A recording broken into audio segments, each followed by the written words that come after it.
In a sun-drenched Greek village, where the sea whispered secrets to the shore, lived an olive farmer named Thanos. His life was as simple and sturdy as the olive trees he tended.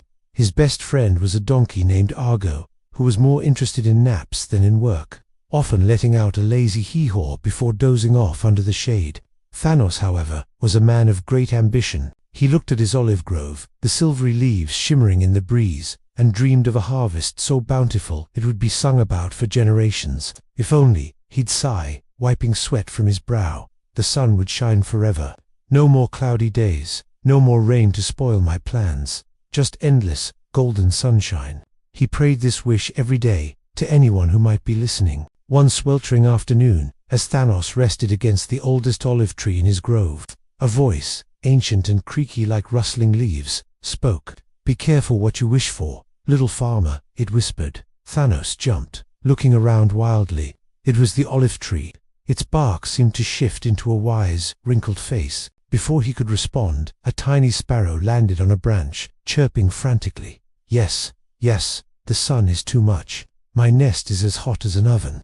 Just then, a playful village cat, chasing its own tail nearby, paused its game to meow in agreement, its fur feeling oddly warm. Even Argo, the donkey, let out a particularly grumpy hee-haw, as if to say, "I can't find a cool spot anywhere." Thanos, baffled by his suddenly talkative companions, looked toward the sky. The sun wasn't just shining, it was blazing with an unnatural intensity. A shimmering figure descended, like a mirage made of pure light. It was Helia, the sun spirit, her laughter like the crackle of a summer fire. "You called?" she asked, her voice warm and mischievous. "I heard your prayer for endless sunshine, so here you are. No more pesky clouds, no more inconvenient rain.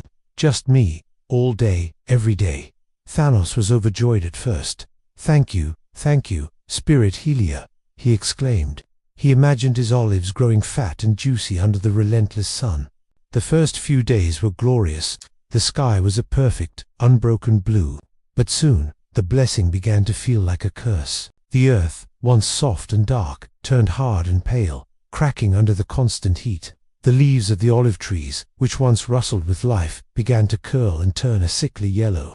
The cheerful sparrow stopped singing and could only pant, its tiny beak open. The playful cat sought refuge in the deepest shadows, too lethargic to chase anything. Argo the donkey stood listlessly, his ears drooping, his hee-haw sounding more like weary groans. The once whispering sea seemed to retreat, and a dry, dusty wind would whoosh through the silent grove. Thanos's heart grew heavy as he watched his beloved grove wither.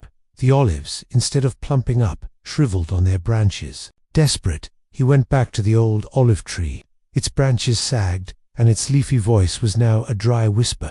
"Oh, wise tree," Thanos pleaded, "what have I done? I only wanted a perfect harvest." The tree rustled its brittle leaves. "Perfection is not found in endless sunshine, but in balance," it rasped. "The soil needs rain to soften it. The roots need the cool darkness of night to rest. We need the clouds to give us shade, and the storms to wash us clean. You cannot command the seasons, Thanos." At that moment, Helia, the sun spirit, appeared again, her light a little softer this time. She saw the farmer's despair and the grove's suffering.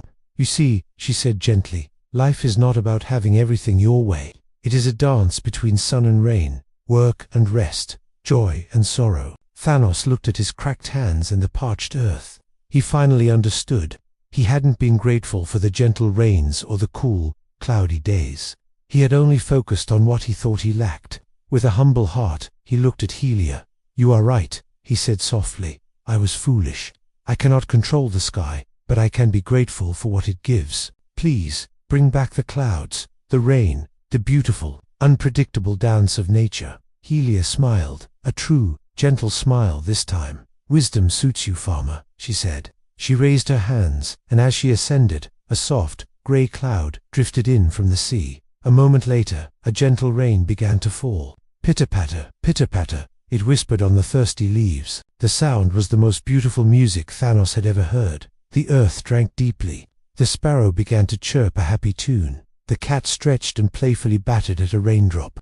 And Argo the donkey let out a long, contented hee-haw as he shook the cool water from his coat. Thanos didn't get the biggest harvest that year, but the olives that grew were rich, and full of flavor. And as he worked, he no longer prayed for endless sunshine. Instead, he gave thanks for both the sun and the rain, for the hard work and the quiet rest. He learned that true happiness wasn't about controlling the world, but about gracefully accepting its rhythm and finding peace within it. And sometimes, on quiet evenings, he could swear he heard the old olive tree humming a contented tune, carried on the gentle sea-scented breeze. Thank you for joining us for this story. We hope it brought you a moment of peace. If you enjoyed it, please consider liking this video and subscribing for more gentle tales. Sweet dreams.